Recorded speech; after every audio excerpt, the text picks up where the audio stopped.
I'm going to open up one of these videos, and we're going to move along here until I find a frame that I wanted to capture.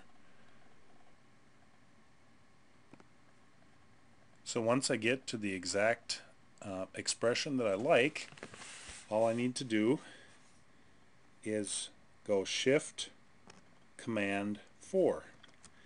As you'll see, that turns the cursor into a crosshair look.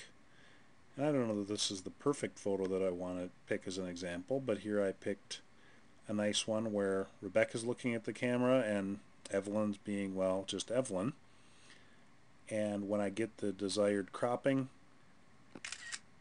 you'll hear a little snap that shows that a picture has been taken. Rename this photo. So then if I want to upload that to Facebook, all I have to do is go to the Awaiting the Birth of Evelyn Grace page. And by the way, this is a photo that I had taken from the flip video camera and uploaded as the thumbnail that represents the group. But I'm going to go down here and add a photo. I will upload a photo,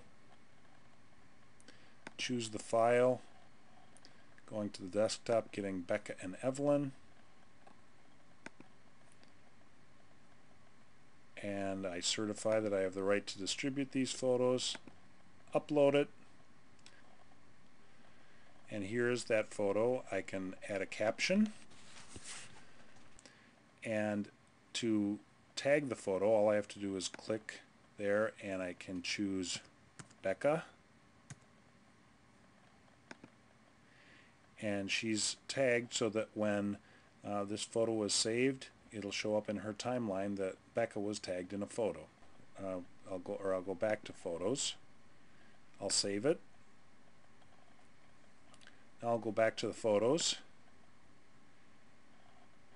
and here it shows up in my photos that I have available to share.